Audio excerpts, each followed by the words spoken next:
Hello and welcome to Thursday's programme. I'm Victoria Davis. And I'm John T. Messer. Coming up tonight between now and 6:30. Good evening. It's been announced a Remembrance Day parade will go ahead in Saltash, despite calls from the town's mayor not to hold the event for fears children would get cold and hungry. Well, the remarks by Councillor John Brady provoked anger in the town and online as well, particularly as this Armistice Day marks 100 years since the end of the Great War.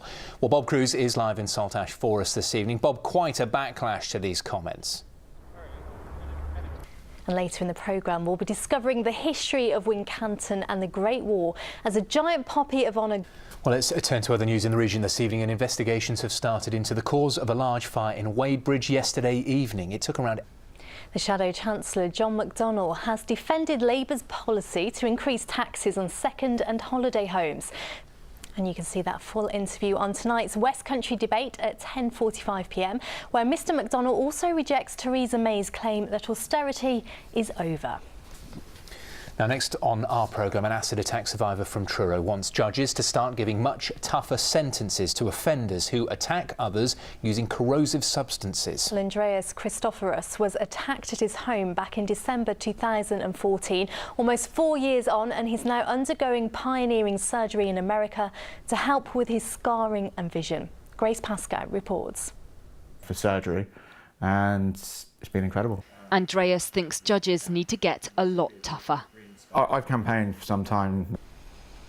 Now, the RLI says it is stepping up lifeguard patrols to keep beachgoers safe during half-term. Well, the charity says October is still a busy month for RNLI teams who've carried out 8 rescues in the last 2 weeks. Well, Kathy Wardle is live for us in Perranporth. Kathy, the RNLI is warning people to listen to safety messages if they're heading to the coast, aren't they? We're watching ITV News here in the West Country, still ahead before 6:30. And the ITV News continues with the national and the international stories at 6:30. Mary Nightingale has the details. But here it's been revealed that the amount raised every year through motoring fines now exceeds £1 billion. In Plymouth alone, over £5,000 a day is collected. But drivers are arguing it's the reckless and impatient ones who tend to get away with it, while those who drive safely but sometimes park in the wrong place get fined. Well, this evening's Tonight programme has been speaking to some of those who've fallen foul of the rules. Ashna Haranag has the story. Now, the Invictus Games starts on Saturday and our West Country athletes have arrived in Sydney and are raring to go. One of them is Falklands veteran Nick Martin from Plymouth, who is part of the cycling team, even though he describes himself as one of the couch potatoes of the military. Well, after suffering from post-traumatic stress disorder, he says joining the British team has been life-changing. Jackie Bird's been to meet him.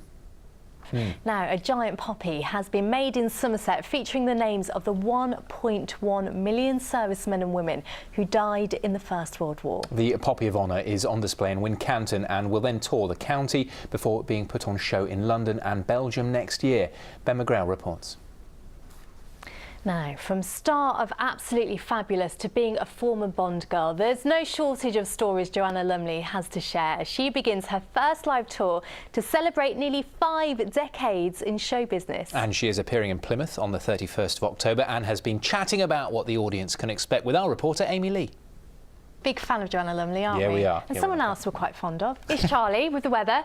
Charlie, sunshine's in order, I hear. That is right. Today we saw a good deal of sunshine. In fact, our cameras were out. OK, Charlie, lovely stuff. Thanks very much indeed.